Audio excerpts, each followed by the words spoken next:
Christmas. When you think of Christmas, the thing that comes to your mind is A Christmas Carol. It's a story that's been adapted over and over and over and over and over and over and over and over. 2 hours later. Over and over and over and over and over and over and over and over. A bunch of times is the main point. A thing that comes to mind with A Christmas Carol is A Muppet Christmas Carol or the Mickey Mouse Christmas Carol. Both of those are really good adaptations of the Charles Dickens novel, but although my favorite when I was a kid was the Jim Carrey one, but I think that's why I have such a twisted sense of humor. I don't know. However, every once in a while, the Christmas Carol gets some dud, adaptations. I saw it in a Hats Off Entertainment video, but when I saw that there was a Henry Winkler one, and it was taking place in America, and not like in Christmas Carol where it takes place in like London or whatever, I just knew I had to check it out, because what do you mean they put Henry Winkler in old man makeup when he was only 35 years old when they made this movie? I'm dead ass, bro. He was only 34 years old. He did not look that old yet at 34 years old. Mommy was born in 1945. We can calm down a bit. To set things into perspective, he was only 27 when he was a Fonz. So, come on, guys. Look at that guy. Does he look old to you? Stop this! Anyways, let's just talk about the movie. An American Christmas Carol is a 1979 American made-for-TV film.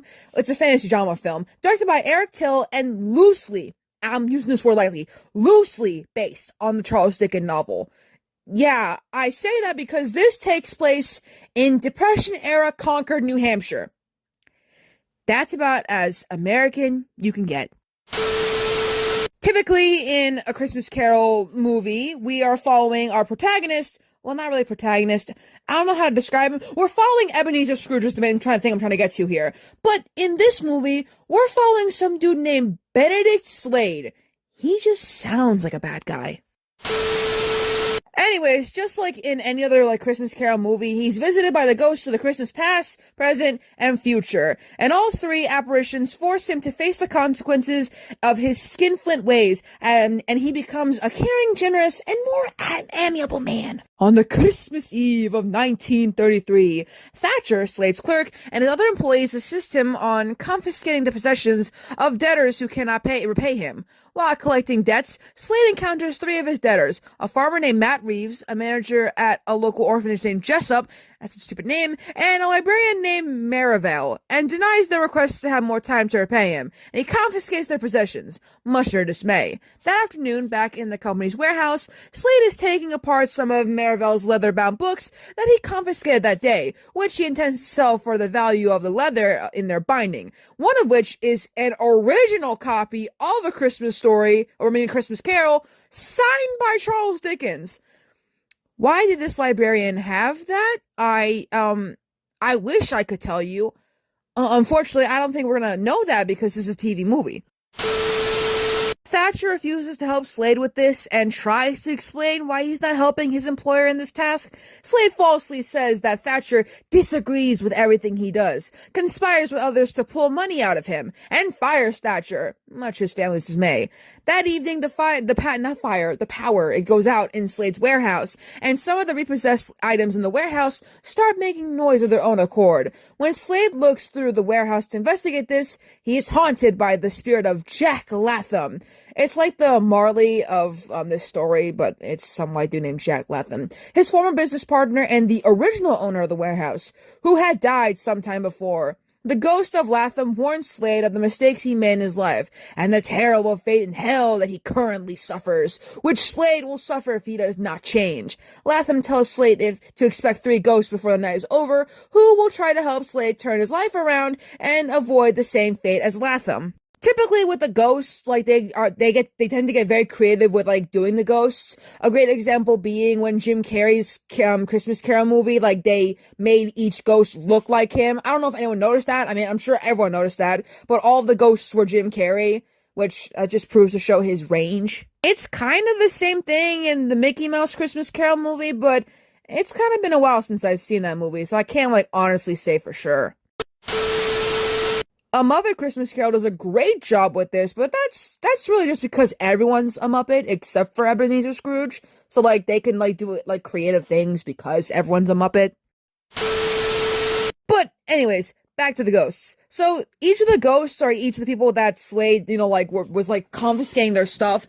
So like the first ghost is librarian Maryville. So since Maryville was librarian, this ghost shows Slade the past and stuff like that, including his apprenticeship in woodwork with a man named Mr. Brewster and his courtship with Brewster's daughter Helen.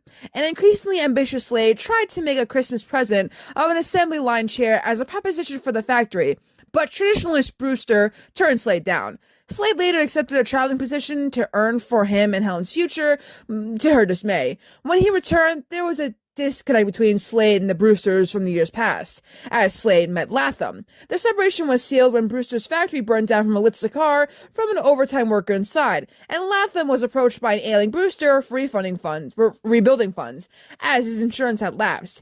In a meeting with Latham, Slade deemed Brewster's reconstructing doomed to fail, and secured Latham's funding for strict acquisition loans. Finally, Slade sees Helen suddenly spurning him at Mr. Brewster's funeral, as he protests that he never wanted to hurt them. Well, okay, let's move on. Slade wakes up in his chambers, but obviously he isn't awake yet because we have the next ghost to see, who takes the form of Jessup, and he's accompanied by a large crowd of carol-singing children.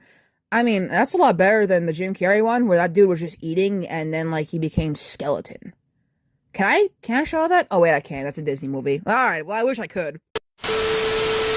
Jessup shows Slade visions of the present Christmas, including the festivities of Helen, who is now happily married and has a daughter, and Thatcher's family, who are saddened by the event of Thatcher losing his job. Slade notices that, to his dismay, Thatcher's son Jonathan is... Okay, Jonathan is a Tiny Tim of this, so...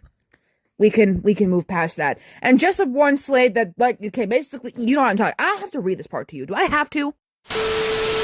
Slade wakes up in his chambers. He's not awake yet because he has to meet the third ghost, Death, who is portrayed by Matt Reeves. Reeves takes Slade to a possible future Christmas where Jonathan dies like Tiny Tim, and Thatcher mourns his passing. Slade's own belongings are then sold in an auction and then burned outside his house following his future death, which is celebrated by the townsfolk. Slade promises to change if he's returned to the present, so he's then returned to the present, just like in any of the adaptations. Awakening in his chambers on the early morning of Christmas Day, Slade returns all of the possessed items back to the debtors he took away from them, and gifts presents to Maryville, Jessup, and Reeves. Who are the three ghosts? Well, okay, we already knew that, Wikipedia. You didn't have to tell us that. When returning the repaired books to Maryville, he also gives back the old copy of A Christmas Carol, which has been put back together and gift wrapped. Yeah, that's useless now, though, because he ripped that. Like, it was literally a signed novel by Charles Dickens, and he ruined it regardless. So, like, if Maryville had to sell that, now Maryville will never be able to sell that because it's useless. Also, Maryville is a dude, and I literally thought Maryville was a girl. I'm so sorry. Anyways, Slade also gives presents and a large turkey to the Thatchers and offers tickets to an Australian clinic because this is a modern movie or whatever. He offers tickets to an Australian clinic to, Jonathan to help him make him better. So when visiting Jessup's orphanage, this is the weird part. Slade finds an orphan who was bitter like he once was and decides to just adopt him as his ward and apprentice in wood carving. Yeah, so I don't know if Slade remembers this, but he's literally an old-ass man, so, like, when he dies, who's gonna take care of that kid? That kid's gonna be an orphan again. I think the weird thing about this movie is who they got to do the makeup for Henry Winkler. They got Richard Baker.